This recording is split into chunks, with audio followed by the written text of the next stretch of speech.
ചെയ്തിടുന്നു.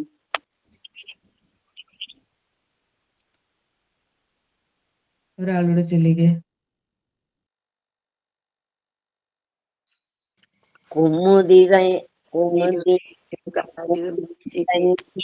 കുമുദിനി തന്നിലുദിച്ചു കാലു വീശി സമശരസാരഥിയായ സോമനിന്നും കിമപി കരങ്ങൾ കുറഞ്ഞു കാലുമൂന്നി തമസിലയിച്ചു തപസ്സു ചെയ്തിടുന്നു. അപ്പൊ ഇവിടെ പറയുന്ന ഇവിടെ ഒരു ഉപമയാണ് ഉപയോഗിച്ചിരിക്കുന്നത്. നോക്കി, ആരെയാണ്? കുമുദി തന്നിലുദിച്ച് കാല് വീശി സുമശര സാരഥിയായ സോമൻ. സോമൻ ആരാണ്? സോമൻ ചന്ദ്രൻ. സോമൻ ഇന്നും ആരാണ്? സോമൻ സുമശരന്റെ സാരഥിയാണ്. സുമശരൻ, സുമ പുഷ്പം, പുഷ്പം ബാണമുള്ളവൻ ആരാ? ശരം എന്ന് പറഞ്ഞാൽ ബാണം. പുഷ്പബാണം സ്വന്തമായിട്ടുള്ളവൻ ആരാണ്? കാമദേവൻ. അപ്പൊ കാമദേവന്റെ സാരഥി എന്ന് പറഞ്ഞാൽ എന്താ? തേരാളിയായിട്ടുള്ളവൻ, അല്ലെങ്കിൽ സൂതൻ എന്ന പദം ഉപയോഗിക്കാറുണ്ട്. കർണനെ വിളിക്കുന്ന എന്താണ്? സൂതൻ, സൂതപുത്രൻ, അല്ലെ? അപ്പം സോമശരന്റെ, കാമദേവന്റെ സാരഥിയായിട്ടുള്ള സോമൻ. അപ്പൊ ആ സോമൻ എന്താണ്? കുമുദിനി തന്നിലുദിച്ചു. കുമുദിനി മുദിക്കുക എന്ന് പറഞ്ഞാൽ എന്താ? ആനന്ദിക്കുക. കുമുദിനി എന്ന് പറഞ്ഞാൽ എന്താ? ഭൗതിക സുഖങ്ങളിൽ ആനന്ദം കണ്ടെത്തുന്നത് കുമുദിനി. കുമുദിനി തന്നിലുദിച്ചു. കുമുദിനി തന്നിലുദിക്കുക എന്ന് പറഞ്ഞാൽ എന്താ? ഇവിടെ കുമുദിനി എന്ന് ഉദ്ദേശിക്കുന്നത് ആമ്പൽ. നമുക്കറിയാം, സൂര്യന് താമരയാണ് പ്രണയിനിയെങ്കിൽ ചന്ദ്രന് അല്ലെങ്കിൽ അമ്പിളിയമ്മാവന് ആരാണ് പ്രണയിനി? ആമ്പലാണ്. അപ്പൊ അങ്ങനെ കവി ഹൃദയത്തിലൂടെ അല്ലെങ്കിൽ കവിയുടെ ഒരു ഭാവനയിലൂടെ ഗുരുദേവൻ പറയുകയാണ്, ആമ്പലിനോടുള്ള പ്രണയം മൂലം, ആമ്പലിനോടുള്ള താല്പര്യം മൂലം, കാമം ജനിച്ചത് കൊണ്ട് എന്ത് സംഭവിച്ചു? കാല് വീശുക എന്ന് പറഞ്ഞാൽ തൻ്റെ കിരണങ്ങൾ അവിടെ ആ ആമ്പലിലേക്ക് അർപ്പിച്ചതുകൊണ്ട്, ശ്രദ്ധിച്ചതുകൊണ്ട്, കിമപി കരങ്ങൾ കുറഞ്ഞു. ശ്രദ്ധ അല്ലെങ്കിൽ ആ ചന്ദ്രന്റെ കിമപി കരങ്ങൾ എന്നുകൊണ്ട് ഉദ്ദേശിക്കുന്നത് പ്രകാശം, കുറഞ്ഞു വന്നിട്ട് എന്ത് ചെയ്തു? തമസിൽ ലയിച്ചിട്ട് ഇപ്പോ പൂർണ്ണതയ്ക്ക് വേണ്ടി തപസ് ചെയ്തുകൊണ്ടിരിക്കുകയാണ്. എന്ന് പറഞ്ഞാൽ എന്താ? ചന്ദ്രക്കല നമ്മൾ ശ്രദ്ധിച്ചിട്ടുണ്ട്, ശരിയല്ലേ? ഈ ചന്ദ്രക്കല ഓരോ 15 ദിവസം കൂടുമ്പോൾ അതിന്റെ കലകൾ കുറഞ്ഞു വന്ന് അമാവാസ്യത്തിലെത്തുന്നു. അമാവാസ്യ ദിവസത്തിൽ തുടങ്ങി പൗർണമി വരെ വീണ്ടും അത് വികസിച്ചു വരുന്നു. അപ്പൊ അതൊരു ചന്ദ്രന്റെ പ്രയത്നമായിട്ടാണ് കണക്കാക്കുന്നത്. ചന്ദ്രൻ ശ്രമിക്കുകയാണ്, തൻ്റെ പൂർണ്ണതയിലേക്ക് എത്തുവാൻ വേണ്ടി ശ്രമിച്ചുകൊണ്ടിരിക്കുകയാണ്. പക്ഷെ എന്ത് സംഭവിച്ചു? അങ്ങനെയുള്ള അവസ്ഥയിലേക്ക് എത്തുമ്പോഴേക്കും തന്നിലേക്ക് ആമ്പലിനോടുള്ള പ്രണയം ഉണ്ടാകുന്നു, അല്ലെങ്കിൽ ഭൗതിക സുഖങ്ങളോടുള്ള ആ ഒരു താല്പര്യം ജനിക്കുന്നത് കൊണ്ട് താൻ ഏത് സ്ഥാനത്താണോ നിൽക്കേണ്ടത് ആ സ്ഥാനത്തിൽ നിന്നും വഴുതി താഴേക്ക് വീഴുകയാണ്. ഇതാണ് ഐഡിയ. അതായത് ഈ ചന്ദ്രൻ എന്ന് പറയുന്നത് നമ്മുടെ ഓരോരുത്തരുടെയും മനസ്സാണ്. അതിൻ്റെ യഥാർത്ഥ സ്വഭാവം എന്ന് പറയുന്നത് പൂർണ്ണത്വമാണ്. മനസ്സ് തിരിച്ചറിയാത്തത് കൊണ്ടാണ് നമുക്ക് സദാ അപൂർണത്വം ഫീൽ ചെയ്യുന്നത്, അല്ലേ? എനിക്ക് ഇന്നത് ആവശ്യമാണ്, ഞാൻ ഇന്നത് നേടിയെടുക്കണം, നല്ലൊരു വീടുണ്ടെങ്കിലേ എനിക്ക് സമാധാനമുള്ളൂ, നല്ലൊരു ജോലി ഉണ്ടെങ്കിലേ എനിക്ക് സമാധാനമുള്ളൂ, നല്ല മക്കളെ നന്നായി വളർത്തി വിട്ടാലേ എനിക്ക് സമാധാനമായിട്ടൊന്ന് കണ്ണടയ്ക്കാൻ പറ്റുള്ളൂ എന്നൊക്കെ നമ്മൾ വിചാരിക്കാറില്ലേ? നമ്മൾ എന്തിനെങ്കിലും വേറൊരു കാര്യത്തിൽ പൂർണ്ണത്വം കാണുന്നുവെങ്കിൽ, സമാധാനം കാണുന്നുവെങ്കിൽ, ആനന്ദം കാണുന്നുവെങ്കിൽ അതിൻ്റെ അർത്ഥം എന്താണ്? നമ്മുടെ ഉള്ളിലുള്ള ആനന്ദത്തെ നാം അറിയാതെ പുറത്തുള്ള വസ്തുക്കളിൽ നാം ആനന്ദം തേടുന്നു എന്നതാണ്.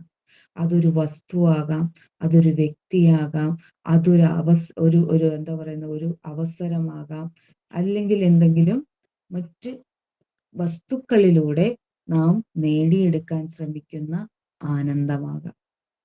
ചിലപ്പോൾ ചില ഭക്ഷണങ്ങളാകാം, ചിലർക്ക് ആഹാരമാണ് അവരുടെ ആനന്ദം. അപ്പോൾ വെറൈറ്റി ആയിട്ടുള്ള ഫുഡ് കഴിച്ച് അതിൽ ആനന്ദം ലഭിക്കുക. ഫുഡ് വ്ളോഗേഴ്സ് ഒക്കെ നമുക്കറിയാമല്ലോ, യൂട്യൂബിൽ നമ്മളെ കാണിച്ചു തരും, ഞാൻ ഇന്ന ഹോട്ടലിലാണ്, ഇന്ന സ്ഥലത്താണ്, ഈ സ്ഥലത്തിലെ ഫുഡിന്റെ സ്പെഷ്യാലിറ്റി ഇന്ന രീതിയിലുള്ളതാണ്, സ്പൈസി ആയിരിക്കും, അല്ലെങ്കിൽ മധുരമായിരിക്കും, ഇത് നിങ്ങളും ട്രൈ ചെയ്യണം എന്നൊക്കെ പറഞ്ഞ് നമുക്ക് വീഡിയോ ഇടാറുണ്ട്. അപ്പൊ അവരെന്തിലാണ് ആനന്ദം കാണുന്നത്? അവര് ഫുഡിലാണ്. ചിലർ യാത്ര ചെയ്ത് പല സ്ഥലത്ത് പോയിട്ട് ആ സ്ഥലത്ത് പോയി ആനന്ദം ലഭിക്കുമെന്ന് കരുതി അവിടെ പോയി ആ പൂർണ്ണത്വം നേടി. അപ്പൊ ഇങ്ങനെ ഓരോ മനുഷ്യരും തന്റെ സന്തോഷം ഏതിലാണ് എന്ന് കണ്ടെത്തുവാനായിട്ട് സദാ ശ്രമിച്ചുകൊണ്ടിരിക്കുകയാണ്. യഥാർത്ഥത്തിൽ എവിടെയാ സന്തോഷം ഇരിക്കുന്നത്? സന്തോഷം ഇരിക്കുന്നത് നമുക്കുള്ളിൽ തന്നെയാണ്. നമ്മൾ തന്നെയാണ് നമ്മുടെ മനയേവ മനുഷ്യാണാം കാരണം ബന്ധമോക്ഷയോഗോ. ഒരു മനുഷ്യന്റെ ബന്ധനത്തിനും ഒരു മനുഷ്യന്റെ മോക്ഷത്തിനും ഒരേ ഒരു കാരണമേ ഉള്ളൂ, മനയേവ, മനസ്സ് മാത്രം. നല്ല ഫുഡ് കിട്ടി, അല്ല നല്ല സ്ഥലത്താണ് നിങ്ങൾ ഇരിക്കുന്നത്, പക്ഷെ നിങ്ങളുടെ മനസ്സ് സുഖമല്ലെങ്കിൽ എന്താ പറ്റുന്നത്? ഏറ്റവും ഇഷ്ടമുള്ള ഫുഡ് സെർവ് ചെയ്ത് കഴിഞ്ഞാലും മനസ്സാന്നിധ്യം അല്ലെങ്കിൽ മനസ്സിന് സന്തോഷമില്ലെങ്കിൽ അത് ആസ്വദിക്കാൻ പറ്റുമോ? ഇല്ല. അപ്പോ ചന്ദ്രനും അന്വേഷിക്കുന്ന സന്തോഷം എവിടെ അന്വേഷിക്കുന്നത്? ആമ്പലിലാണ് സന്തോഷം. കാരണം എന്താ? കാമ പരവശനായതുകൊണ്ട്. അപ്പൊ ഈ കാമനകൾ കൊണ്ടാണ് നാം മറ്റുള്ള വസ്തുക്കളിലോ വ്യക്തികളിലെയോ അല്ലെങ്കിൽ എന്ത് തരത്തിലാണേലും വേറൊന്നിലേക്ക് നമ്മൾ താല്പര്യം, ആനന്ദം കാണുന്നുവെങ്കിൽ അത് നമ്മൾ അപൂർണരാണ് എന്ന ഒന്ന് തോന്നൽ കൊണ്ട് മാത്രമാണ്. യഥാർത്ഥത്തിൽ നമ്മൾ അപൂർണരല്ല. നമ്മൾ സദാ പൂർണത്വം വിളയാടി വിളങ്ങി നിൽക്കുന്ന ചൈതന്യ സ്വരൂപമാണ്. ചന്ദ്രൻ അറിയില്ല ചന്ദ്രൻ പ്രകാശ സ്വരൂപമാണ്, അല്ലേ? ചന്ദ്രൻ എവിടെയാ അതിന്റെ ഒരു സന്തോഷം കണ്ടെത്തുന്നത്? തൻ്റെ തന്നെ പ്രകാശം തട്ടി അതിനെ കാണുന്ന അല്ലെങ്കിൽ അതിനെ പ്രതിഫലിപ്പിക്കുന്ന ആമ്പലിലാണ് ചന്ദ്രന്റെ സന്തോഷം, ചന്ദ്രന്റെ ആ ഒരു ആനന്ദം ചന്ദ്രൻ കാണുന്നത്. അപ്പൊ ആ ആനന്ദം തട്ടി പ്രതിഫലിക്കുന്ന വസ്തുവിൽ ആനന്ദം നാം കാണുന്നുവെങ്കിൽ എത്രമാത്രം ആനന്ദം ആ പ്രകാശ സ്രോതസ്സിനുണ്ടാവും. അപ്പൊ ആ സ്രോതസ്സിന്റെ തലത്തിലേക്ക് നാം ഉയരുവാണ് ചെയ്യേണ്ടത്. നാം തിരിച്ചറിയുകയാണ് ചെയ്യേണ്ടത് നമ്മുടെ പൂർണ്ണത്വത്തിൽ. ഇപ്പൊ ഇവിടെ കാല് വീശി എന്ന് പറയുന്നത്, കാല് വീശി എന്ന് പറഞ്ഞാൽ തൻ്റെ തന്നെ അംശം പ്രകാശിപ്പിച്ചുകൊണ്ട് ആ വസ്തുവിനെ കാണുകയും ആ വസ്തുവിനെ മനസ്സിലാക്കുകയും ചെയ്തിട്ട് ആ കാണുന്ന വസ്തുവിലാണ് ശ്രദ്ധ കേന്ദ്രീകരിക്കുന്നത്. അതുകൊണ്ടാണ് കിമപി കരങ്ങൾ കുറഞ്ഞ് എന്ന് പറയുന്നത്. കിമപി കരങ്ങൾ കുറഞ്ഞ് കാലുമൂന്നി തമസിലയിച്ച് തപസ് ചെയ്തിരുന്നു. എന്നിട്ട് എന്ത് ചെയ്യുന്നു? തമസില് ദുഃഖം, തമസ് എന്ന വാക്കിന്റെ അർത്ഥം എന്താണ്? ഇരുട്ട്. ഇരുട്ടിൽ കിടന്ന് തപ്പി തടയുകയാണ്. കാരണം ഏതാണ് ശരി, ഏതാണ് തെറ്റ് എന്ന് തിരിച്ചറിയാൻ കഴിയാത്ത ലെവലിലേക്ക് നാം താന്നു പോയിരിക്കുന്നു എന്നതിന്റെ അർത്ഥം. അതായത് ഉന്നത ശ്രേണിയിൽ ഇരുന്നിട്ടാണ് ഈ താഴത്തേക്ക് വീണിരിക്കുന്നത്. താഴത്തേക്ക് വീണ് കഴിഞ്ഞപ്പോൾ എന്ത് സംഭവിച്ചു? എവിടെയാണ്, എന്താണ്, എങ്ങനെയാണ് എന്നൊക്കെയുള്ള ആ തിരിച്ചറിവ് ഇല്ലാതായി മാറി. അതിനെയാണ് തമസ് എന്ന് വിളിച്ചിരിക്കുന്നത്. ഓക്കെ. അപ്പൊ എന്ത് ചെയ്യണം? ഈ ശ്ലോകത്തിലൂടെ എന്ത് മനസ്സിലാക്കണം? കാമനകളെ ഉപേക്ഷിക്കാൻ ശ്രമിക്കണം. ഈ ശിവശതകത്തിൽ തുടർച്ചയായിട്ട് കാമനകളെ വർജിക്കണം, കാമനകളെ വർജിക്കണം എന്ന് പറഞ്ഞു തന്നിട്ടുണ്ട്. എന്തിനാണ്? വൈരാഗ്യം നമ്മുടെ ഉള്ളിൽ ജനിക്കാനായിട്ട്, ഈശ്വരനെ അറിയുവാനുള്ള ഒരു മനസ്സ് ഉണ്ടാകുവാൻ വേണ്ടിയാണ്. നമ്മളെ തന്നെ ഈശ്വരനെ അറിയുക എന്ന് പറഞ്ഞാൽ എന്താണ്? നമ്മളെ തന്നെ തിരിച്ചറിയാനുള്ള ബോധം നമുക്കുണ്ടാകുവാനാണ്. ശിവനെ തേടി നമ്മൾ ഇന്നയിടത്ത് പോകേണ്ട ആവശ്യമില്ല. ശിവൻ വസിക്കുന്നത് എവിടെയാണ്? എന്താണ് ശിവൻ? ശിവ എന്ന വാക്കിന്റെ അർത്ഥം എന്താണ്? മംഗളസ്വരൂപി. ആരാണ് മംഗളസ്വരൂപി? നമ്മൾ തന്നെയാണ് മംഗളസ്വരൂപി. ഇതാണ് യഥാർത്ഥ വേദാന്തം. ഓക്കെ. പക്ഷെ ഒരു ഭക്തൻ എന്ന നിലയിൽ അവിടെ ഒരു ഭഗവാൻ ഉണ്ടാവണം. അവിടെ ആ ഭക്തന്റെ ഉള്ളിൽ ഭക്തി ഉണ്ടാവണം. ഭക്തനെയും തന്നെയും ബന്ധിപ്പിക്കുന്ന ഒരു ഭക്തി രസത്തിൽ വേണം ഈ ഒരു തിരിച്ചറിവ്, ഭഗവാനും ഈശ്വരനും ഞാനും രണ്ടല്ല ഒന്നാണ് എന്ന തിരിച്ചറിവ് ഉണ്ടാവുന്നത്. ഓക്കെ, അടുത്ത ശ്ലോകത്തിലേക്ക് പോകാം. കല മുഴുവൻ തികഞ്ഞും പൊഴുതായി വരും വിലയമിതന്നകതാരിൽ നിനക്കയോ അലർശരമൂല വിരോധിയതായ നിൻ തലയിലിരുന്നു തവിക്കരുതെന്നിയും. ഒരാളോട് ചൊല്ലുക. കല മുഴുവൻ തികയും പൊഴുതായി വരും വിലയെന്നകതാരിൽ നിനക്കയോ അലർച്ചരമൂല വിരോധിയായ തന്നിൻ തലയിലിരുന്നു തവിക്കരുതെന്നിയും.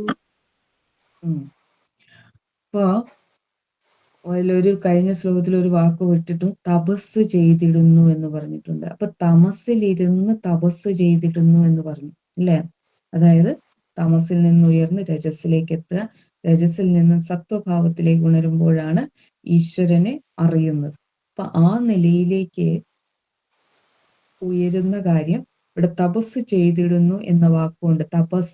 തപസ് എന്ന് പറഞ്ഞാൽ തപിപ്പിക്കുക, അതായത് ദുർഗുണങ്ങളെ ഇല്ലാതാക്കുക. എപ്പോഴാണ്? നമ്മൾ ഏതൊരു വസ്തുവിനെയും ചൂടാക്കി കഴിയുമ്പോൾ അല്ലെ, വെള്ളമാണെങ്കിലും അല്ലെങ്കിൽ ഇരുമ്പാണെങ്കിലും സ്വർണ്ണമാണെങ്കിലും അതിലുള്ള മാലിന്യങ്ങൾ അതിനെ വേർപെട്ടു പോകുന്നത് എപ്പോഴാ? അത് ചൂടാക്കുമ്പോഴാണ്. അതുകൊണ്ടാണ് നമ്മുടെ പുരാണങ്ങളിൽ എഴുതിയിരിക്കുന്ന വാക്കിന് തപസ് എന്ന് എഴുതിയിരിക്കുന്നത്. തപസ് എന്ന് പറഞ്ഞാൽ തപിപ്പിക്കുന്നതിനെ, ചൂടാക്കുന്നതിനെ എന്നുള്ളത്. അപ്പൊ തമസിലിരിക്കുന്ന അവസ്ഥയിൽ നമ്മളിൽ ദുർഗുണങ്ങളുണ്ട്, ദുർവിചാരങ്ങളുണ്ട്, ദുർചിന്തകളുണ്ട്. ഇവ എങ്ങനെ വേണം നമുക്ക് നമ്മളിൽ നിന്ന് ഇല്ലാതാക്കുന്നത്? തപസ്സിലൂടെയാണ്. തപസ്സിലൂടെ എന്ന് പറഞ്ഞാൽ നിശ്ചിതമായിട്ടുള്ള ഒരു ചിട്ട നമ്മുടെ ജീവിതത്തിൽ കൊണ്ടുവന്നുകൊണ്ട് അത് ആചരിച്ചുകൊണ്ട് വേണം ഇത് ചെയ്യുവാനായിട്ട്. ഇപ്പൊ തപിപ്പിക്കുക എന്ന് പറഞ്ഞാൽ സ്വന്തം വികാരങ്ങളെ ചൂടാക്കി അതിൽ ആയിട്ടുള്ള അല്ലെങ്കിൽ ആവശ്യമില്ലാത്തതായിട്ടുള്ളതിനെയെല്ലാം ഉപേക്ഷിച്ച് നല്ലതിനെ മാത്രം സ്വീകരിച്ചുകൊണ്ട് മുന്നോട്ട് പോകുന്നതിനെയാണ് തപസ് എന്ന വാക്കുകൊണ്ട് അർത്ഥമാക്കുന്നത്. ഓക്കെ. അപ്പൊ ഇവിടെ ഈ 83-ാമത്തെ ശ്ലോകത്തിൽ ചോദിക്കുന്നത്, ഞാൻ ഇനി എത്ര കാലം ഈ തപസ് തുടരേണ്ടതായിട്ട് വരും? ഒരു ഉദാഹരണം ചന്ദ്രക്കലനാണ് കൊണ്ടുവന്നിരിക്കുന്നത്, അമ്പിളി അമ്മാവനെ. അപ്പൊ ഈ അമ്പിളി അമ്മാവൻ അല്ലെങ്കിൽ സോമൻ അല്ലെങ്കിൽ ചന്ദ്രൻ എത്ര കാലം ഇനി തപസ് ചെയ്താലാണ് ആ ഒരു പൂർണ്ണത്വത്തിലേക്ക് എത്തുവാൻ സാധിക്കുക? കല മുഴുവൻ ഭഗവാനോട് ചോദിക്കുകയാണ്. ഇതൊരു ചോദ്യമാണ്. കല മുഴുവൻ എന്താണ് കല? നമ്മള് ചന്ദ്രനെ ശ്രദ്ധിച്ചു കഴിഞ്ഞാൽ അതിന്റെ ആദ്യ ഘട്ടങ്ങളെ നമ്മൾ കലയെന്നാണ് വിളിക്കുന്നത്, ചന്ദ്രക്കല. ശരിയല്ലേ? പിന്നീട് അത് പൂർണ്ണത്വത്തിലേക്ക് എത്തിക്കഴിയുമ്പോൾ അല്ലെങ്കിൽ പൂർണ്ണചന്ദ്രനായി കഴിയുമ്പോൾ നമ്മൾ അതിനെ കല എന്ന് വിളിക്കില്ല, നമ്മൾ വിളിക്കുന്നത് ചന്ദ്രൻ എന്നാണ്. അപ്പൊ കല മുഴുവൻ പൂർണ്ണമായിട്ട് കഴിയുമ്പോൾ അത് പൂർണ്ണചന്ദ്രനായി. ശരിയല്ലേ? പൂർണ്ണത്വം എത്തിയ, പൂർണ്ണഭാവത്തിലേക്ക് എത്തിയ, അതിൽ പൂർണ്ണമായിട്ടും പ്രകാശത്തെ പ്രതിഫലിപ്പിക്കുന്ന ഒരു സ്രോതസ്സായി മാറി. അപ്പൊ കല മുഴുവൻ തികയും പൊഴുതായി വരും വിലയമെന്നകതാരിൽ നിനക്കയോ. വിലയം എന്ന വാക്കിന്റെ അർത്ഥം എന്താ? ഭഗവാനിൽ ലയിക്കുന്നത്.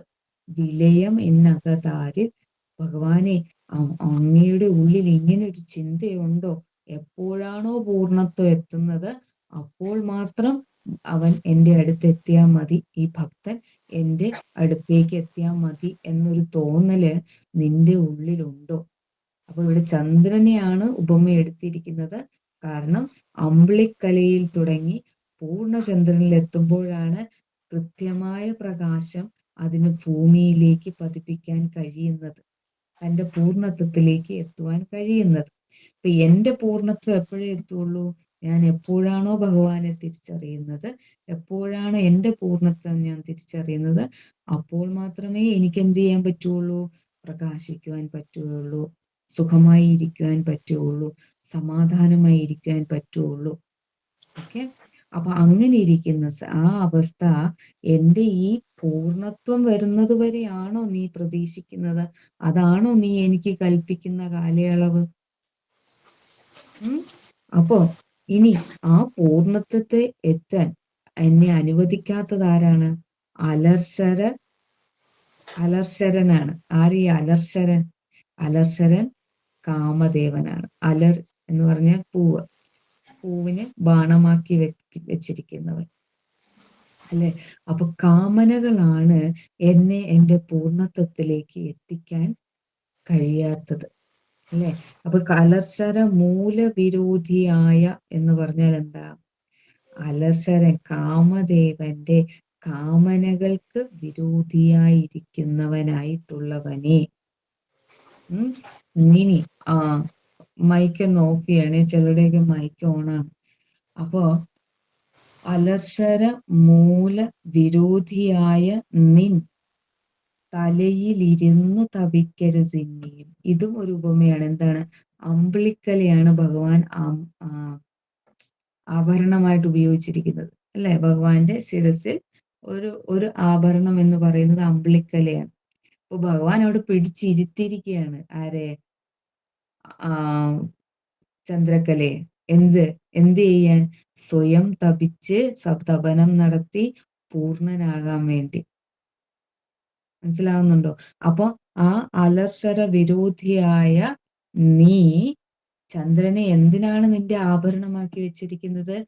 പൂർണ്ണനാകാനായിട്ട്, പൂർണ്ണത്വത്തിലേക്ക് എത്തുവാനായിട്ട്. എന്ന് പറയുന്നത് പോലെ ഭക്തനായിരിക്കുന്ന എന്നെയും നീ ഇങ്ങനെ കരുതി മാറ്റി വെച്ചിരിക്കുകയാണ്. എപ്പോഴാണോ അവൻ തന്റെ മഹത്വം തിരിച്ചറിയുന്നത്, അപ്പോൾ ഞാൻ അവനെ തന്നിലേക്ക് ചേർത്ത് വെക്കാം എന്ന് കരുതി നീ എന്നെ മാറ്റി നിർത്തിയിരിക്കുകയാണോ എന്ന ചോദ്യമാണ് അല്ലെ?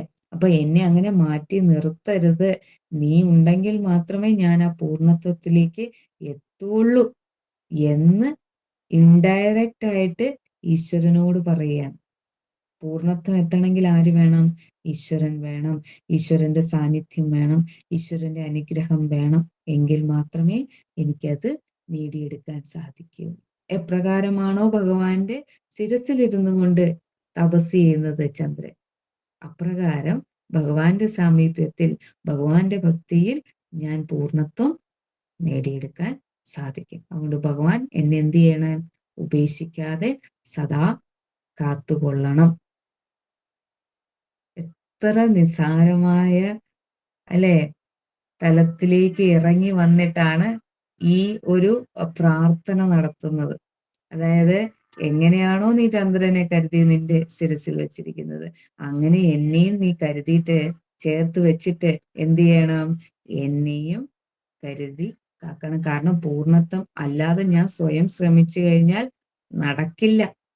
അതുകൊണ്ട് നീ എൻ്റെ കൂടെ സദാ നിലനിൽക്കണം. തപസ് ചെയ്യാൻ നീ എന്നെ സഹായിക്കണം. ഓക്കെ, ശരി. 84-ാമത്തെ ശ്ലോകം ചൊല്ലി.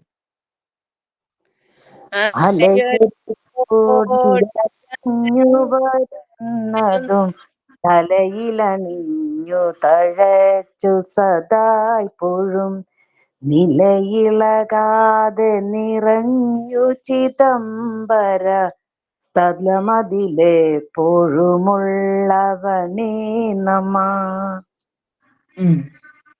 ഒരാളുടെ അലയൊരു കോടിയലഞ്ഞു വരുന്നതും തലയിലണഞ്ഞു തഴച്ചു സദായിപ്പോഴും നിലയിളകാതെ നിറഞ്ഞു ചിദംബര സ്ഥലമതിലെപ്പോഴും ഉള്ളവനേ നമ. ആ ഒരു ആഭരണത്തെ കുറിച്ച് പറഞ്ഞ എന്താണ്? ചന്ദ്രക്കലയെ കുറിച്ച്. ഇനിയും ഭഗവാന്റെ ശിരസിൽ വേറൊരു ആഭരണമുണ്ട്. ആരാണ്? ഗംഗാജി, ജ്ഞാനഗംഗ, ആകാശഗംഗ. ഇതിന്റെ കഥ നമുക്കറിയാം അല്ലെ? ഭക്ത ഭഗീരഥന്റെ ആവശ്യപ്രകാരം ആകാശഗംഗ ഭൂമിയിലേക്ക് വരികയും ആ ആകാശഗംഗയുടെ ഭാരത്തെ താങ്ങാൻ ഭൂമിക്ക് കഴിവില്ലാഞ്ഞതുകൊണ്ട് ഭഗവാൻ തന്റെ ജട തുറന്ന് ഗംഗാജിയെ ഭഗവാന്റെ തിരുജടയിലേക്ക് ഇരുത്തി എന്നാണ് കഥ. അപ്പൊ അങ്ങനെ ഇരിക്കുന്ന ആ ഗംഗാജിയെയും കൂടെ ഇവിടെ എന്താ പറയുന്നത് ഉദാഹരണമായി എടുത്തിരിക്കുകയാണ്. അലയൊരു കോടി അലഞ്ഞു വരുന്നത് ഗംഗാജലത്തിന്റെ, അല്ലെങ്കിൽ ഗംഗാ നദി നമുക്ക് ശ്രദ്ധിച്ചാൽ അറിയാം മറ്റുള്ള നദികളിൽ നിന്നും വ്യത്യസ്തമാണ്. കാരണം എന്താ? ഗംഗാജിയുടെ ജലം വളരെ സ്പീഡ് കൂടിയതാണ്. ഇത്ര മിനിറ്റിൽ ഇത്ര കിലോമീറ്റർ സ്പീഡിൽ ഒഴുകുന്ന ഒരു നദിയാണ് ഗംഗാജി. അതുകൊണ്ട് തന്നെ ഗംഗാമാതയുടെ ജലത്തിൽ അഴുക്ക് സദാ നിലനിൽക്കില്ല, കെട്ടിക്കിടക്കില്ല അല്ലെ? അപ്പൊ ആ ഒരു ഒഴുക്കിനെയാണ് ഇവിടെ പറഞ്ഞിരിക്കുന്നത്. അലയൊരു കോടി അലഞ്ഞു വരുന്നതും തലയിലണിഞ്ഞ് ഭഗവാൻ എന്ത് ചെയ്തു? അത്രയും സ്പീഡിൽ ഒഴുകുന്ന, അത്രയും ഭാരമുള്ള ആ ഗംഗാജി എന്ത് ചെയ്തു? തൻ്റെ തലയിൽ ആഭരണമായിട്ട് ഇങ്ങനെ അണിഞ്ഞിരിക്കുകയാണ്. എന്നിട്ടോ തഴച്ച് സദായിപ്പോഴും നിലയിളകാതെ നിറഞ്ഞു നിൽക്കുക. നിലയില ഒരു മാറ്റവുമില്ലാതെ സദാ ഒരുപോലെ നിലനിൽക്കാൻ കഴിവുള്ള ഭഗവാനെ അങ്ങാരാണ്? ചിദംബരനാണ്. എന്താണ് ചിദംബരം? ചിദംബരം ചിത്ത് അമ്പരമാക്കിയിരിക്കുന്നവനാണ് ചിദംബരം. എന്താണ് ചിത്ത്? ചിത്ത് എന്ന് പറഞ്ഞാൽ ആത്മസ്വരൂപം. അതിനെ ആകാശമായിട്ട് വസ്ത്രമായിട്ട് പൊതിഞ്ഞിരിക്കുന്നവൻ ആരാണോ അതാണ്. അതായത് ബോധസ്വരൂപത്തെ അമ്പരമായിട്ട് ബോധസ്വരൂപമാകുന്ന ആകാശത്തോടു കൂടിയവനെയാണ് ചിദംബരൻ എന്ന് പറഞ്ഞിരിക്കുന്നത്. ഇത് വേദാന്തപരമായ അർത്ഥം. രണ്ടാമത്തെ അർത്ഥം നോക്കിക്കഴിഞ്ഞാൽ ചിദംബരം എന്ന സ്ഥലമുണ്ട് തമിഴ്നാട്ടില്. അവിടുത്തെ പ്രതിഷ്ഠ ആരാണ്? ഭഗവാനാണ്. അപ്പൊ ആ ചിദംബരത്തിൽ നിലകൊള്ളുന്നവനെ ഭഗവാനെ അങ്ങ് എന്ത് ചെയ്യണം? അങ്ങ് എന്നെ അനുഗ്രഹിക്കും. അതിനായിട്ട് ഭഗവാനെ ഞാൻ നിന്നെ നമിക്കുന്നു. അതിൽ എപ്പോഴും ഉള്ളവനെ.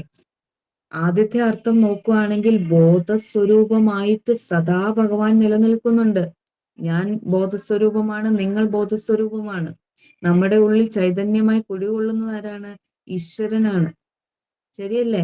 അപ്പൊ ആ ചിദാകാശത്തിൽ വസിക്കുന്നതും ഈശ്വരനാണ്. അപ്പൊ എപ്പോഴും അത് നിലനിൽക്കുന്നുണ്ട്. അറിവിലുമേറി അറിഞ്ഞിടുന്നവൻ, അറിവായി നിലനിൽക്കുന്നവൻ, ബോധസ്വരൂപമായി നിലനിൽക്കുന്നവൻ, ചിത് സ്വരൂപമായി നിലനിൽക്കുന്നവൻ. ചിത്ത് എന്ന വാക്കിന്റെ അർത്ഥം എന്താണ്? ബോധം. അപ്പൊ ബോധമായി നിലനിൽക്കുന്നവനാണ് ശിവൻ, ഭഗവാൻ. അപ്പോ ചിദംബരൻ ഭഗവാനെ അങ്ങ് എന്ത് ചെയ്യണം? എന്നെ അനുഗ്രഹിക്കണം. അതിനായി ഞാൻ അങ്ങേ നമസ്കരിക്കുന്നു. 84-ാമത്തെ ശ്ലോകത്തിന്റെ അർത്ഥം അതാണ്. അടുത്ത ശ്ലോകം നോക്കാം. മലമുകളേറി വധിച്ചു മൃഗങ്ങൾ തൻ തൊലികളുരിച്ചു തരുന്നതിനിവൻ അലമലമെന്നു നിനച്ചെഴുന്നള്ളിയാൽ പല ഫലിതങ്ങൾ പറഞ്ഞു ചിരിക്കുമോ? നമസ്തേ.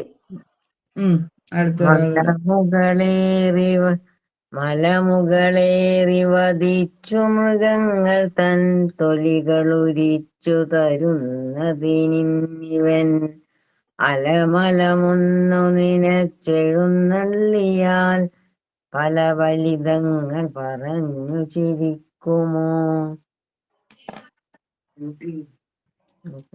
ഇവിടെ ഒരു ഭക്തൻ, നമ്മൾ ഒരാളുടെ പ്രീതി നേടണമെങ്കിൽ സാധാരണ മനുഷ്യർ എന്താ ചെയ്യുന്നത്? ഇപ്പൊ ഒരാളെ നമുക്ക് പോയി കാണണം, ഒരു ആവശ്യമുണ്ട് നമുക്ക്, നമ്മൾ എന്ത് ചെയ്യും? ആ വ്യക്തിക്ക് എന്താണെന്ന് കണ്ടെത്തി, അല്ലെ, ആ വ്യക്തിക്ക് എന്താണ് ആവശ്യമെന്ന് കണ്ടെത്തി അത് കൊണ്ടുകൊടുത്ത് പ്രീതിപ്പെടുത്താൻ നമ്മൾ ശ്രമിക്കാറുണ്ട്. ശരിയല്ലേ? ഇപ്പൊ ഒരാൾക്ക് ആപ്പിളാണ് ഇഷ്ടം, നമുക്ക് അവരെ കൊണ്ട് എന്തോ കാര്യം സാധിക്കാനുണ്ട്, ഉടനെ എന്ത് ചെയ്യും? ഒരു 2 കിലോ ആപ്പിൾ അവർക്ക് വാങ്ങിച്ചുകൊണ്ട് കൊടുക്കും. എന്നിട്ട് അവര് ഒന്ന് പ്രസന്നരാന്നൊക്കെ കഴിയുമ്പോൾ നമ്മൾ എന്ത് ചെയ്യും? നമ്മുടെ ആവശ്യം അവരോട് പറയും. ആ ആവശ്യം പറഞ്ഞു അപ്പൊ അവര് പറയും അതിനെന്നെ കുഴപ്പം, ഞാൻ ചെയ്തു തരാം. അപ്പൊ ഭക്തൻ വിചാരിക്കുന്നത് ഭഗവാന്റെ ഇഷ്ടങ്ങളും ഇതുപോലെ എന്താണ് സാധിച്ചു കൊടുത്തു കഴിഞ്ഞാൽ ഭഗവാൻ എന്റെ ആവശ്യം നടത്തിത്തരും, അല്ലേ? അപ്പോ ഭഗവാൻ ഉപയോഗിക്കുന്ന ചില മൃഗങ്ങളുടെ തോലുകളെ കുറിച്ച് നമുക്കറിയാം, അല്ലെ? പുലിത്തോൽ ഉടുത്തും ആനയുടെ തോലൊക്കെ ഉടുത്താണ് ഭഗവാൻ നിൽക്കുന്നത്. ഇപ്പൊ മലമുകളേറി വധിച്ചു മൃഗങ്ങൾ തൻ തൊലികൾ ഉരിച്ചു തരുന്നതിന്നിവൻ അലമെന്നു നിനച്ചെഴുന്നള്ളിയാൽ പല ഫലിതങ്ങൾ പറഞ്ഞു ചിരിക്കുന്നു. ഇത് എന്നു വെച്ചാൽ ഒരു പ്രാവശ്യം ആ പ്രീതി നേടിയെടുത്തു കഴിയുമ്പോൾ ചിലരുടെയൊക്കെ പെറ്റാകാറുണ്ട് നമ്മൾ, അല്ലെ? ചില വലിയ വലിയ ആൾക്കാരുടെ ഒക്കെ അടുത്ത് ചെന്ന് കഴിയുമ്പോൾ അവർക്ക് ഇഷ്ടമുള്ള കാര്യങ്ങളൊക്കെ ചെയ്ത്, ഇപ്പം നിങ്ങള് കുട്ടികളെ ശ്രദ്ധിച്ചറിയാം, അവർ സ്കൂളിൽ പോകുമ്പോൾ ചില ടീച്ചേഴ്സ് ചില നമ്മുടെ പിള്ളേരെ നോട്ടീസ് ചെയ്ത് കഴിയുമ്പോഴത്തേക്കിനും ആ കുട്ടികളെ കാണുമ്പോൾ ചില തമാശകളോ, നീ പഠിച്ചോ, നീ കഴിച്ചോ എന്നൊക്കെ നല്ല സ്നേഹത്തോടൊക്കെ ചോദിക്കില്ലേ? തമാശകൾ പറയും, അവരോട് കുശലം അന്വേഷിക്കും. അപ്പൊ അതുപോലെ ഭഗവാൻ എപ്പോഴെങ്കിലും തോന്നുവാണ് ഭഗവാന്റെ ആവശ്യം ഇഷ്ട കാര്യങ്ങളൊക്കെ ഞാൻ നടത്തി കഴിയുമ്പോൾ എന്റെ അടുത്ത് കുറച്ചു നേരം വന്നിരുന്ന് സംസാരിച്ച് ഫലിതങ്ങളൊക്കെ പറയുവോ ഭഗവാനെ എന്ന ചോദ്യമാണ് ഇവിടെ. മലമുകളേറി വധിച്ചു മൃഗങ്ങൾ തൻ തൊലികൾ ഉരിച്ച് തരുന്നതിന്നിവൻ. ഭഗവാന്റെ വസ്ത്രം ഓർമ്മയുണ്ടല്ലോ. അപ്പൊ ആ ഭഗവാന് ഈ വസ്ത്രങ്ങൾ കൊണ്ടെത്തിച്ച് തന്നു കഴിയുമ്പോൾ അലമലമെന്ന്, അലമലമെന്ന് പറഞ്ഞാൽ എന്താ? ഇവൻ സമർത്ഥനാണ്. തനിക്ക് ഇഷ്ടമുള്ള സാധനങ്ങൾ, തനിക്ക് ആവശ്യമുള്ള സാധനം എത്തിച്ചു തരാൻ സമർത്ഥനാണ് അല്ലെങ്കിൽ സമർത്ഥയാണ് എന്ന് മനസ്സിലാക്കി കഴിഞ്ഞാലേ ഭഗവാൻ എൻ്റെ അടുത്ത് കുറച്ചു നേരം ഇരുന്ന് വർത്താനമൊക്കെ പറഞ്ഞ് നിനച്ചെഴുന്നള്ളി പല ഫലിതങ്ങൾ പറഞ്ഞ് ചിരിക്കുമോ. അപ്പൊ ശ്രേഷ്ഠരായിട്ടുള്ള വ്യക്തിത്വങ്ങള് നമ്മളുടെ അടുത്ത് 2 സെക്കൻഡാണ് നിന്നതെങ്കിൽ ആ 2 സെക്കൻഡിൽ അര സെക്കൻഡെങ്കിലും നമ്മളോട് സംസാരിച്ചിട്ടുണ്ട്, സുഖമാണോ എന്ന ഒരു വാക്ക് ചോദിച്ചു കഴിഞ്ഞാൽ നമുക്ക് 1 വർഷം ആനന്ദിക്കാനുള്ള കാര്യമായി. ശ്രദ്ധിച്ചിട്ടുണ്ടാവും. ഇപ്പൊ ശിവഗിരിയിലെ സ്വാമിമാരൊക്കെ വന്നു കഴിയുമ്പോൾ അവരൊക്കെ നമ്മൾ എത്ര ശ്രേഷ്ഠ തലത്തിലാണ് വെച്ചിരിക്കുന്നത്. ഗുരുദേവന്റെ ശിഷ്യന്മാരാണ്, ഗുരുദേവന്റെ ധർമ്മം പ്രചരിപ്പിക്കുന്നവരാണ്, അങ്ങനെയൊക്കെ നമ്മൾ പറയാറുണ്ട്. അപ്പൊ അവര് വന്നിട്ട് നമ്മൾ ചോദിക്കാണ്, എന്താ ഇന്ദിരാമ്മേ സുഖമല്ലേ, അല്ലെങ്കിൽ എന്താ അമ്മേ സുഖമല്ലേ, അച്ഛാ സുഖമല്ലേ എന്ന് ചോദിക്കുമ്പോ നമ്മുടെ ഉള്ളിൽ ഒരു ആനന്ദം തോന്നാറുണ്ട്, അല്ലേ? ഇനി അവരൊരു അരമണിക്കൂർ നമ്മളോട് സംസാരിച്ചാലോ, നമുക്ക് പറയാൻ ഒത്തിരി കാര്യങ്ങൾ കാണും. നമ്മളോട് അവര് തമാശ പറയുമ്പോൾ നമുക്ക് എന്തെന്നില്ലാത്ത ഒരു ആനന്ദം തോന്നും. അപ്പൊ ഒരു ഭക്തന്റെ അവസ്ഥ ഒന്ന് ഓർത്ത് നോക്കി. ഭഗവാൻ തന്നെ സാക്ഷാത്കാർ എഴുന്നള്ളി വന്നിട്ട് ഭക്തനോട് ചോദിക്കുക, മകനെ നീ സുഖമായിട്ടല്ലേ ഇരിക്കുന്നേ, നിന്റെ ആവശ്യങ്ങളൊക്കെ നടക്കുന്നുണ്ടോ എന്നൊക്കെ ചോദിക്കുമ്പോൾ നമുക്ക് ആ ഉള്ളിന്റെ ഉള്ളിൽ എന്താണ്, ഒരു സന്തോഷം തോന്നാറുണ്ട്. അപ്പൊ ഇത് നമ്മൾ ശരിക്കും പ്രായോഗിക ജീവിതത്തിൽ അനുഭവിക്കുന്നതാണ്. നമ്മൾ എന്തിനെയാണോ ശ്രേഷ്ഠമായിട്ട് ആഗ്രഹിക്കുന്നത്, ആരെയാണോ നമ്മൾ ഏറ്റവും കൂടുതൽ ബഹുമാനിക്കുന്നത്, ആ വ്യക്തിയുടെ സാമീപ്യത്തിൽ സർവ്വതിനെയും നാം മറക്കാറുണ്ട്. അവിടെ നമുക്ക് ദുഃഖങ്ങളില്ല. ഇപ്പൊ ഞാൻ സ്വാമിജിമാരുടെ ഉദാഹരണം പറഞ്ഞപ്പോ അവിടെ ചെല്ലുമ്പോ നമുക്ക് നമ്മുടെ ബന്ധുക്കാരുടെ നമ്മളോട് ചെയ്യുന്ന ക്രൂരതകൾ നമുക്ക് ഓർമ്മയില്ല, കൂട്ടുകാർ നമുക്ക് തന്ന ദോഷങ്ങളെ നമ്മൾ ഓർക്കാറില്ല. നമുക്ക് അവിടെ ചർച്ചാ വിഷയം എന്ന് പറയുന്നത് ഗുരുദേവനാണ്, ഗുരുദേവ ധർമ്മ പ്രചരണങ്ങളാണ്, ഗുരുദേവ കൃതികളാണ്, ഗുരുദേവന്റെ സന്ദേശങ്ങളാണ്, ഗുരുദേവന്റെ ആഘോഷ പരിപാടികളാണ്. അവിടെ നമ്മൾ വേറൊരു കാര്യങ്ങളും ചിന്തിക്കാറില്ല. ശരിയല്ലേ? അപ്പൊ അതുപോലെ ഒരു ഭക്തന്റെ ഭഗവാനോട് ഏറ്റവും അടുത്തിരിക്കുമ്പോൾ അവന്റെ വിഷയം എന്തുമാത്രമായിരിക്കും? തന്റെ ഭക്തിയെക്കുറിച്ചും തന്റെ ഭഗവാന്റെ മഹിമയെക്കുറിച്ചുമായിരിക്കും. മനസ്സിലാവുന്നുണ്ടോ? അപ്പൊ എന്നോട് കുറച്ചു നേരം തമാശയൊക്കെ പറഞ്ഞിരിക്കുവോ? അതാണ് ഇവിടെ ഭക്തൻ ഭഗവാനോട് ചോദിക്കുന്നത്. ഞാൻ ഭഗവാന്റെ ഇഷ്ടങ്ങളെ എന്താ പറയുന്നത് അനുവർത്തിച്ച്, അല്ലെങ്കിൽ എന്താ പറയുന്നത്, ഭഗവാന്റെ ആ ഇഷ്ടങ്ങളെ തിരിച്ചറിഞ്ഞ് ഭഗവാന് ആവശ്യമായ കാര്യങ്ങൾ ചെയ്യാൻ സമർത്ഥൻ എന്ന് തോന്നിക്കഴിഞ്ഞാൽ എന്നോട് വന്ന് കുറച്ചു നേരം ഫലിതങ്ങൾ പറഞ്ഞ് ചിരിക്കുമോ ഭഗവാന്? എന്താ ചിരി? അനുഗ്രഹമാണ് അവിടെ പറയുന്ന ചിരി. എന്നെ അനുഗ്രഹിക്കുമോ ഭഗവാൻ? എപ്പോഴും ഒരു മനുഷ്യൻ ചിരിക്കുകയുള്ളൂ. കളിയാക്കി ചിരിക്കുന്നതും അല്ല, ആക്ട് ചെയ്ത് ചിരിക്കുന്നതും അല്ല. മനസ്സറിഞ്ഞ് എപ്പോഴാണ് ഒരു മനുഷ്യൻ ചിരിക്കുന്നത്?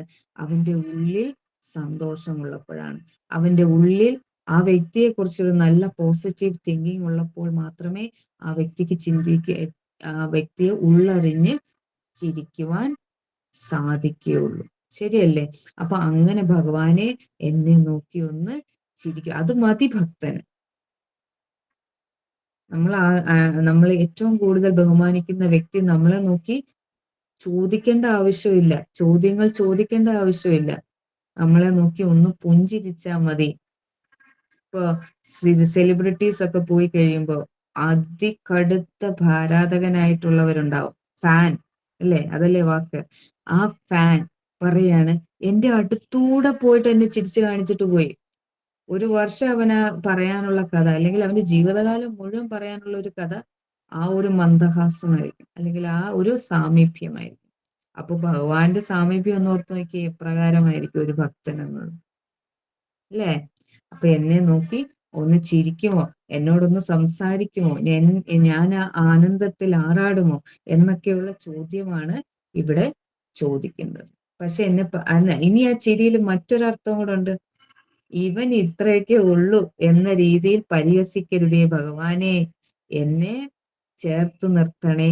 2 തരത്തിലെ ചിരി ഞാൻ പറഞ്ഞിരുന്നു. ഒന്ന് സന്തോഷം കൊണ്ടുള്ള ചിരി, ഇന്നൊന്ന് പരിഹസിക്കുക, അവൻ കഷ്ടപ്പെടുന്നുണ്ട്, പോട്ടെ എന്ന് പരിഹാസപൂർവം കൂടെ നോക്കി ചിരിക്കുന്നുണ്ട്. അങ്ങനെ ചിരിക്കരുത് ഭഗവാനെ, എന്നെ നിന്നിലേക്ക് ചേർത്ത് നിർത്തണേ. ഓക്കെ. അടുത്തത് ഒരു ദുഃഖമാണ്. അതായത് ഒരു ഭക്തൻ തന്റെ ഹെൽപ്ലെസ്, തന്റെ ഇത് എടുത്തു കാണിക്കുന്ന ഒരു സങ്കടം എന്ന വണ്ണം ഉള്ള ഒരു വെമ്പലാണ് നമുക്ക് ഇവിടെ കാണാൻ സാധിക്കുന്നത്. ആ ശ്ലോകം കൂടെ നോക്കാം.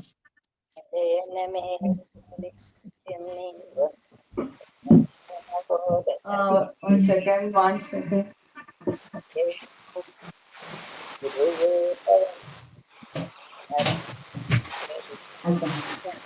Get one paper. I have that.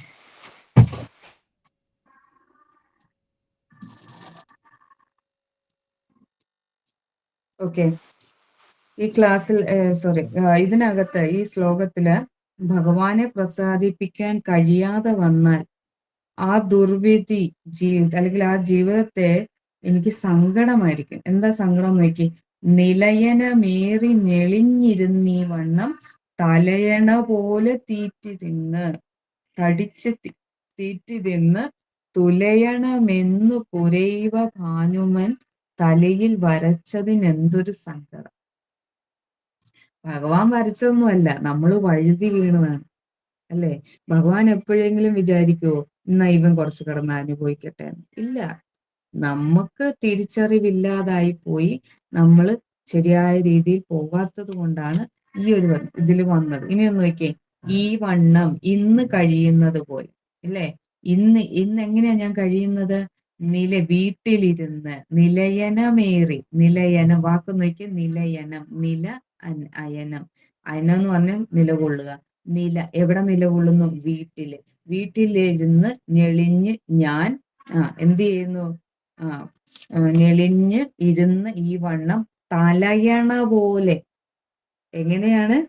തലയണ പോലെ തടിച്ച് തീറ്റി തിന്ന്. അപ്പൊ തീറ്റി തിന്ന് ഉരുണ്ട് ഇരിക്കുകയാണ് എന്ന് പറഞ്ഞാൽ ഒരു പ്രവൃത്തിയും ചെയ്യാതെ. ശരിയാണോ? ഒരു കാര്യവും ചെയ്യാതെ തിന്നുക, ഉറങ്ങുക, അല്ലെങ്കിൽ വേറെന്തെങ്കിലും സുഖത്തിൽ ഏർപ്പെടുക. അങ്ങനെ ഈ കാര്യങ്ങളിൽ മാത്രം ഏർപ്പെട്ടിരിക്കുകയാണ്. എന്നിട്ടോ എന്റേത് എന്ന ഭാവത്തിൽ, ഈ വീട് എന്റേതാണ്, ഈ ഇവരെന്റേതാണ് അങ്ങനെയുള്ള ഭാവത്തിലിരുന്ന് നികൃഷ്ടമായിട്ടൊരു ജീവിതം തുലയണം എന്ന വാക്കിന്റെ അർത്ഥം അറിയാം, നശിക്കണമെന്ന്. പുരൈവ തുലയണമെന്ന് പുരൈവ ഭവാനുമെൻ തലയിൽ വരച്ചത്, അല്ലെ? എന്റെ ഭഗവാനെ, എന്റെ തലയിൽ വരച്ചത് എത്ര കഷ്ടമായി പോയി എന്ന് വെച്ചാൽ എന്താ, നിസ്സഹായ അവസ്ഥയാണ് ഇവിടെ പറയുന്നത്. ഭഗവാനെ, ഞാൻ ഇപ്പൊ ഇരിക്കുന്ന അവസ്ഥ എന്ന് പറയാ തിന്നുക, കുടിക്കുക, ഇരിക്കുക, തിന്നുക, കുടിക്കുക, ഉറങ്ങുക, തിന്നുക, കുടിക്കുക, ഉറങ്ങുക. അതാണ് എന്റെ ഇപ്പോഴത്തെ അവസ്ഥ. ഇത് ശരിക്കും പറഞ്ഞാൽ ഞാൻ വരുത്തി വെച്ചതാണ്. പക്ഷെ ഒരു ഭക്തന് ആരുടെ മേലിൽ പഴി ആരാം? ആരോട് പറയാം? പഴി ഭഗവാൻ എന്റെ തലയിൽ വരച്ചത് കൊണ്ട്. വരച്ച കോഡ് ശരിയായില്ല, നേരെ വരയ്ക്കാനുള്ളിടത്ത് ഭഗവാൻ ഒന്ന് വളച്ചു മാറ്റി വരച്ചത് കൊണ്ടാണ് ഞാൻ ഈ രീതിയിലേക്ക് തിരിഞ്ഞു പോയത്. ഇന്ന് കഴിയുന്നത് പോലെ, ഇന്ന് എന്റെ അവസ്ഥയിൽ ഇരിക്കുന്ന പോലെ വഴുതി വീട്. അപ്പൊ ഈ തടിച്ച് തീറ്റി തിന്ന് എന്ന് ഭഗവാൻ പറയുന്നതിന് അർത്ഥം എന്താണെന്നറിയാമോ? മാംസ ആഹാരം. കാരണം ഈ വെജിറ്റേറിയൻ ആയിട്ടുള്ള ആഹാരം കഴിച്ചാൽ വണ്ണം വെക്കില്ല എന്ന് പറയുന്നില്ല. പക്ഷെ കൂടുതലും പ്രോട്ടീനും കൊളസ്ട്രോളും കാർബോഹൈഡ്രേറ്റ്സും എന്നൊക്കെയുള്ള സാധനങ്ങൾ ഏറ്റവും കൂടുതൽ ചെല്ലുന്നത് മാംസ ആഹാരം കഴിക്കുന്നത് കൊണ്ടാണ്. അതുകൊണ്ടാണ് അതിനെ കുറച്ചുകൂടെ, കാരണം ഗുരുദേവന് നമുക്ക് പറഞ്ഞു തരേണ്ടത് സാത്വിക ബുദ്ധി ഉണ്ടാകണമെങ്കിൽ സാത്വികമായിട്ടുള്ള ആഹാരം കഴിച്ചേ മതിയാവും. കാരണം എന്താണോ കഴിക്കുന്നത് അതാണ് നമ്മുടെ മനസ്സ്. ആഹാരത്തിന്റെ ഏറ്റവും മൈന്യൂട്ട് ആയിട്ടുള്ള ഒരു പാർട്ടാണ് മനസ്സായിട്ട് മാറുന്നത്. അപ്പൊ ആ മനസ്സ് സത്വബുദ്ധിയിലേക്ക് എത്തണമെങ്കിൽ എന്ത് കഴിക്കണം? സത്വമായിട്ടുള്ള സാത്വിക സ്വഭാവമുള്ള ഭക്ഷണങ്ങൾ വേണം കഴിക്കാൻ. അതിന് വെജിറ്റേറിയൻ എന്നല്ല പേര് കൊടുക്കേണ്ടത്. ശരിക്കും പറഞ്ഞാൽ നമ്മൾ സയന്റിഫിക് ആയിട്ട് നോക്കിക്കഴിഞ്ഞാൽ നമ്മൾ വെജിറ്റബിൾ കഴിക്കാൻ യോഗ്യരായിട്ടുള്ളവരല്ല. നമ്മൾ കഴിക്കേണ്ടത് ഫലങ്ങളാണ്. അപ്പൊ എന്തായാലും അത് ഒരു കോൺട്രവേഴ്സി അല്ലെങ്കിൽ ചർച്ചയ്ക്ക് വിധേയമാകുന്ന ഒരു എന്താ പറയുന്ന ഒരു വിഷയങ്ങളാണ്. അവിടെ നമുക്ക് പോകുന്നില്ല. പക്ഷേ സാത്വികമായിട്ടുള്ള ആഹാരങ്ങൾ കഴിച്ചാലേ സാത്വികമായിട്ടുള്ള ബുദ്ധി നമുക്കുള്ളിൽ ഉണ്ടാവൂ എന്നുള്ളതിൽ യാതൊരു തർക്കവും അവിടെ ഇല്ല. ഇപ്പൊ തലയണ പോലെ തടിച്ചു തീറ്റി തിന്ന് എന്ന് പറഞ്ഞാൽ താമസികപരമായിട്ടുള്ള ഭക്ഷണങ്ങൾ കഴിച്ച് താമസികപരമായ ചിന്തകളിൽ ഏർപ്പെടുന്ന എന്നെ അങ്ങനെ ജീവിക്കുന്നത് കൊണ്ട് എന്ത് പറ്റി? ഞാൻ ഇവിടെ കിടന്ന് കഷ്ടപ്പെടുകയാണ്. തുലയണമെന്ന് പുരൈവ ഭവാനുമെൻ തലേ, ഭവാൻ എന്ന് പറഞ്ഞാൽ ഈശ്വരൻ, എൻ തലയിൽ വരച്ചത്. ഇത് എന്തൊരു സങ്കടം! ഇതൊരു സങ്കടപരമായിട്ടുള്ള കാര്യമാണ് ഭഗവാനെ, ഈ രീതിയിൽ എന്റെ ജീവിതം തിരിഞ്ഞുപോയത്. ഓക്കെ, അടുത്ത ശ്ലോകം കൂടെ ഒന്ന് നോക്കാം, സമയമുണ്ട്. ആരാ വായിക്ക? വായിക്കട്ടെ. നിലയണമേറി ഞെളിഞ്ഞിരുന്നിവണ്ണം തലയണ പോലെ തടിച്ചു തീറ്റി തിന്നു തുലയണമെന്നു പുരൈവ ഭവാനുമൻ തലയിൽ വരച്ചിതെന്തൊരു സങ്കടം.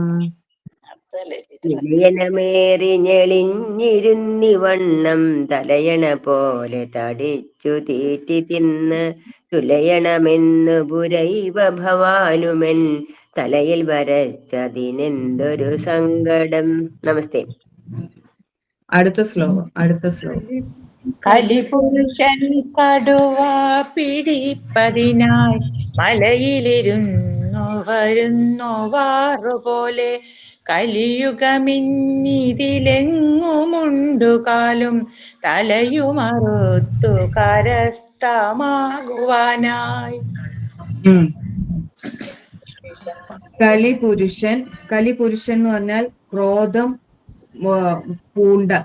ഓക്കെ, കലിപുരുഷൻ കടുവ പിടിപ്പതിനായി മലയിലിരുന്നു വരുന്ന വാറുപോലെ. ക്രോധം പൂണ്ട ആള് കടുവ പിടിച്ചു ഭക്ഷിക്കാനായിട്ട് കാട്ടിൽ നിന്നും ഇറങ്ങി വരുന്നത് പോലെ ലോക ജീവിതത്തിൽ കഷ്ണം കഷ്ണമായി നുറുക്കി നശിപ്പാൻ കലികാലം, അതായത് ക്രോധം പൂണ്ട് കലിയുഗം എന്ത് ചെയ്യാണ്? തങ്ങളുടെ തന്നെ അസ്തിത്വം ഇല്ലാതാക്കുകയാണ്. കലിയുഗം ഇന്നിതിലെങ്ങുമുണ്ട് കാലും തലയും മറുത്തു കരസ്ഥമാക്കുവാൻ. കലിയുഗത്തിന്റെ പ്രത്യേകത എന്താണ്? അവിടെ നന്മ കുറവാണ്.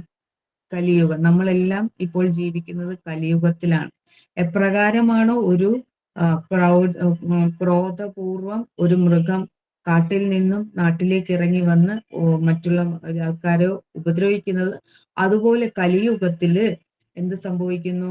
കലിയുഗത്തില് യാതൊരു നന്മയും ഇല്ലാതെ മറ്റുള്ളവരെ ഉപദ്രവിച്ച് മുന്നോട്ട് പോയിക്കൊണ്ടിരിക്കുന്ന ഒരവസ്ഥയിലാണ് ആരിയ്ക്കുന്നത്? ഈ ഭക്തൻ ഇരിക്കുന്നത്. ഇപ്പൊ കലിയുഗത്തിൽ ഏക ആശ്രയം എന്ന് പറയുന്നത് ഈശ്വര നാമമാണ്. അത് ഭാഗവതത്തിലും പറയുന്നുണ്ട്.